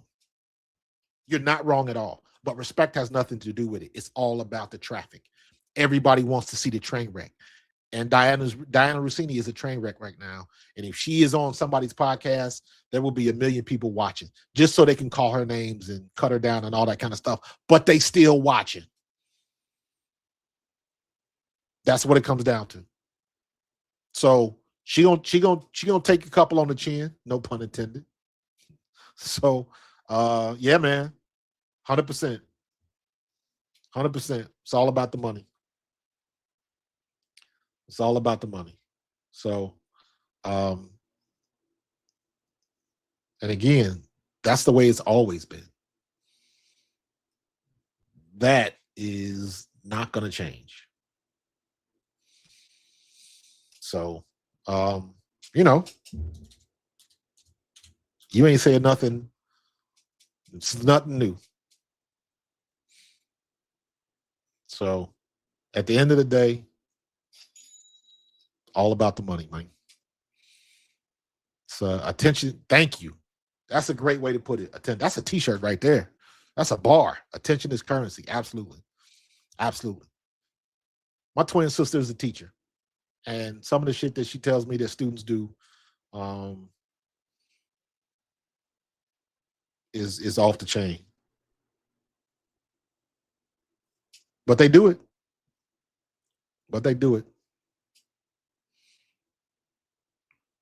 Hold on. Got a message from one. Woohoo. So, but yeah, man, it's I'm more pissed that Vrabel's getting a pass. Ooh, that is a phenomenal point. That dude with the Celtics. Yeah.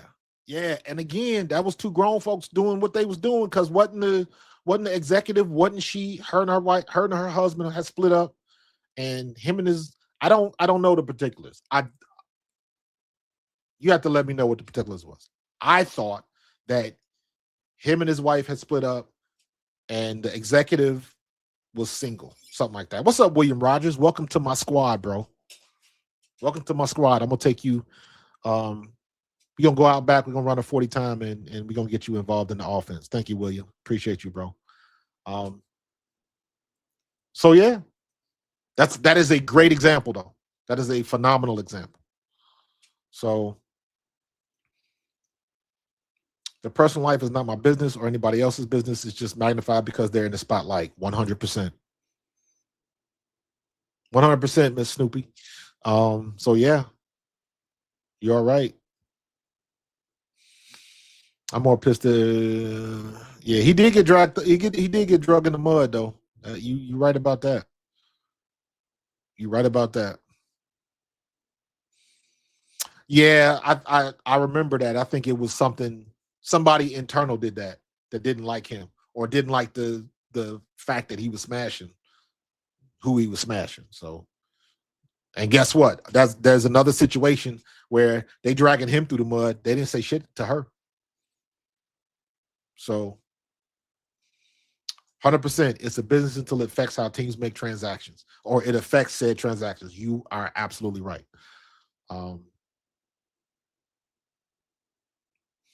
I don't believe either of them were married or going behind their spouse's back. You talking about Adozie? I don't know. I think that was just somebody in the organization that was salty. That's the same situation with when all of this shit happened with Joy Taylor. The dude, they gave Joy Taylor, now obviously Joy Taylor ain't innocent, but they giving her all the business. What about the dude? That dude was married. Didn't nobody say shit to him? And the problem is, it was somebody else. If I remember the story correctly, it was a hairdresser or something that saw something and she didn't like it. And she was the one that started that toppled that first domino with the whole Joy Taylor thing. And then soon after that, it was about her and Acho and all of that type of stuff. And then again, grown folks doing grown folks things. And you take the and you see, I ain't seen Joy Taylor anywhere. She still do her, the girl look how she looks. So whenever she posts a picture from a beach or somewhere, people gonna tune in. But it ain't stopped Acho. Acho now, the last couple of weeks, Acho has been making jokes about that whole situation. He talked about when the Diana Russini thing, when the Vrabel Russini thing first broke, when they the first podcast where they talked about it, Acho was like, I am very acutely qualified to talk about this. And I was like, damn, he just going. So he's at that level now where he's making jokes at himself so he can disarm anybody else for coming for him, which is smart. Acho is not stupid. He gets annoying. I've said this before. He gets annoying with how he comes across sometimes because I call him Wile E. Coyote because he is you can tell he ain't trying to do it on purpose. That's just who he is. But he comes across as like almost like a know-it-all. The way he talks with the glasses, his whole shtick is like, for me, is Wile E. Coyote super genius. That's what I think of. But he knows his stuff. And just like anybody else, if I come across stuff with Acho or Stephen A. or Whitlock or Sills or Marcellus, anybody, if I don't like what they're saying, I'll listen to it. If I'm not digging, Cam Newton is somebody like that. Cam Newton is not stupid, but I'm not crazy about his execution with the hollering and yelling. And I got a thing about people yelling. You don't have to yell at me. I can listen to you, but he putting on a front and it's working for him. But when he's talking, I like listening to Cam. When he's yelling, Piggy, and he gets into all that. Nope, click, turn it off. I'll catch you next time. That don't mean I'm hating on him. That just means I don't like his delivery. Acho's the same way. Acho is awesome when it comes to breaking down tape. But a lot of his other stuff, I'm not crazy about the delivery. So I watch when it appeals to me, and I turn it off when it doesn't. I ain't gonna hate on him. That's what I call a game time observation. It ain't hating on somebody if you see that every time they try to dribble down the court, they turn the ball over. That ain't hating. That is a game observation. This is what you did in the game. It's that simple.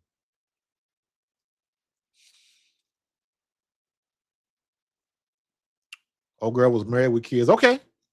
Okay. Fair enough. That's right. He was with Nia Long. He wasn't married, though. He wasn't married. So, I don't know. But fair enough. As a Patriots fan, I could give two shits about this. Who gives a crap? Well, clearly somebody does.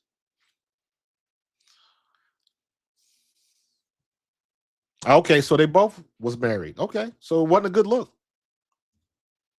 Wasn't a good look.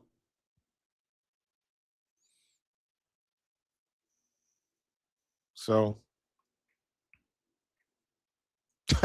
he talking about the joy telling thing. Oh my God.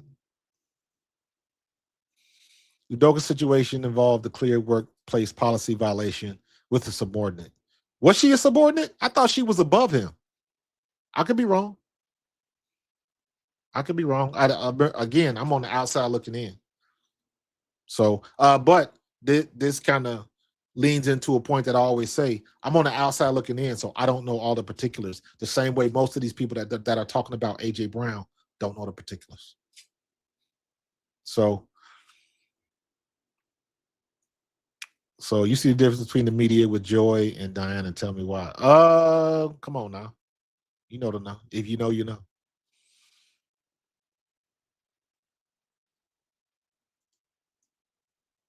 Acho's like, yeah, he's like he is disarming everybody. He is disarming everybody. Not smart on his part. Smart on his part.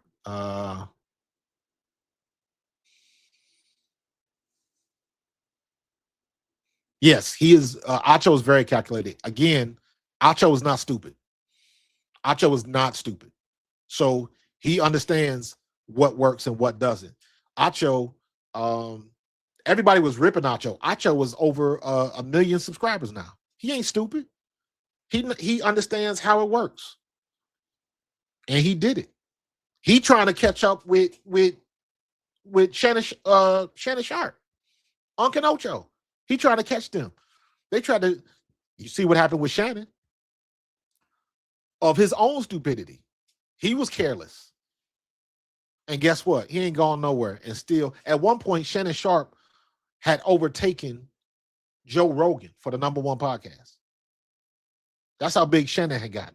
Now, Kylie Kelsey is just wiping everybody off the map. But you understand, when you at that level, the money that Shannon Sharp is making, Shannon Sharp ain't never got to go on air, go on another show if you don't want to. Same with Pat McAfee. Same with Acho. If they don't want to, they making so much money. One day thing, like listen, that's the way it goes. Why you think I'm trying to build my squad? Let me get a piece of that. I don't need 1 million. Can I get 100K? That's why I'm trying to build my spot. I want people on my team. So it is what it is. It is what it is. He bought Speak From Yourself from Fox. His growth was not organic. It doesn't matter. He still put the work in. If he bought it, he still had to pay for it. So it's still coming out of his pocket. And again, if he bought it, then that means savvy business. I know people that heck, when I started on YouTube, I used to think that people, how did they grind all the way and get all them followers? I didn't realize that you could buy somebody's site. I wasn't trying to do that. I know there's a bunch of people that have done that. They bought somebody's site that already had 100,000 followers. And let's say that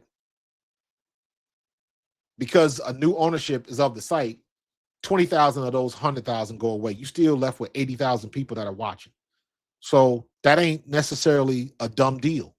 So if it wasn't organic, he still got it, and he's still getting paid off of it. So once again, I can't hate on him, because now you're talking about that's a smart business move. Because if you can afford to pay for it and you can save yourself the work, I ain't mad at you.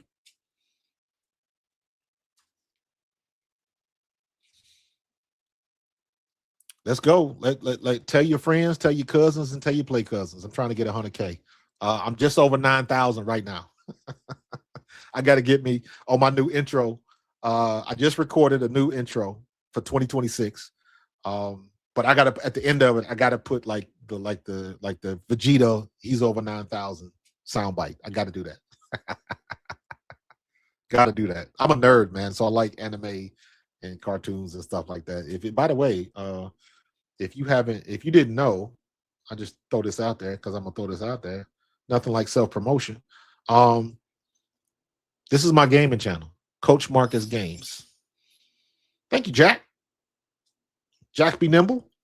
This is my gaming channel, Coach Marcus Games. Late last night, I recorded a game called Replaced. This is on Steam, and I liked it. This was very good. So if you into nerd culture, video games, anime, movies, I did a review of Green Lantern. I did a review of Bathrooms.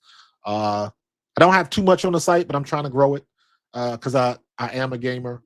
And I grew up with Bugs Bunny, Tarzan, Lord of the Apes, the Mighty Orbots, the Transformers, G.I. Joe. I grew up watching all that stuff, so loved it. And still, that's still a part of me, and I still smile even when I see Wile E. Coyote and Bugs and Roadrunner cartoons and Foghorn Leghorn. Still makes me laugh out loud, stuff like that. So if you like the nerd culture, check out Coach Marcus Games on YouTube. So, and there you have it. You notice I got the marathon artwork in the background. So I've been playing marathon a little bit. I suck at shooting games, but I still enjoy it. So it is what it is. Post the link so you can share. Okay. It's just go to YouTube, Coach Marcus Games on YouTube. Just search Coach Marcus Games. That's all you got to do. But I will, let me see. There we go. Yeah, Coach Marcus Games. That was it. Now let me go back to my live, and I will put it in the chat.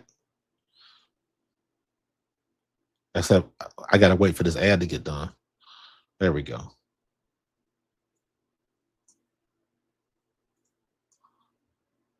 So, my bad. I don't know something just happened. My bad. Top chat. Why am I going? What is going on? There we go. Thank you. There we go. I'll put it in the chat. So, all right. I think I'm gonna go ahead and land this plane. Listen, man, this has been a phenomenal conversation. We've been rocking for almost 2 hours. I still got 99 people watching. No, but I'm going to be on Twitch soon. I have a Twitch account. I just never used it. So that's coming still. Thank you for asking. But I got to go. I got some stuff I got to do. Wife just gave me the heads up in a text. But again, thank you. Everybody that's been in the chat, man, y'all have been on fire today. This was a phenomenal conversation, and I want to do more. Bro Claude, what's going on, my guy? Steady Serving Podcast, Steady Serving Entertainment, man. What's going on, my guy? Appreciate you. Nana, peace. Everybody, enjoy your day. Got good weather. Enjoy your day. Enjoy your time. Enjoy your family. Appreciate you. God bless you. Love you. We're going to keep this thing going. Tell your friends, tell your family. That's your homework. That's everybody's homework. Go to your place of business when you go to work. When you go to work next week, I need you to tell everybody, like, hey, I came across this dude, Coach Marcus. He used to play for the Eagles. He was an Eagles running back. Now he's got his own podcast, and he keeps it 100. He keeps it 100. He's bringing the news for the people. So that's your homework for next week. Bring more people to me, and we're going to talk about it. Thank you. Appreciate you, man. Appreciate you. Thank you. I'm going to get up out of here. Enjoy your day, and I will talk to y'all next week. Y'all have a good weekend, and as usual, go Birds. Mic check. No one likes us, we don't care. Hit the logo on the cap, midnight green on the brim. Pro fan talk, every take in the gym. From the link to the league, I'm connected to the spin. Breaking news, breaking plays where you really want to tap in. Philly on my tongue when I'm calling out a route. Pull a clip, roll a tape, then we talk it out. All 22 on my mind, see the motion pre-snap. I'm in the lab with the facts, you just scrolling through the app. Dealing with the read, I'm explaining what you missed. Why the safety bail late, why the cornerback blitz. From the pass rush twist to the red zone slang. Coach Marcus on the mic with the real fan chant. Pro fan talk, hit the bell, that's law. Break it down from the film to the box score room. Pro fan talk, where the real ones call. From the birds to the league, we gon' cover it all. From the draft room rumors to that waiver wire heat. Trade buzz humming like the crowd on Broad Street. Sunday to Monday, I'm recapping every snap. Tuesday got the bald Eagles filling in the gaps. Eagles on the header, but the scope league wide. How we making deals for the vets on the slide? Quarterback drama, I'ma sort that pile.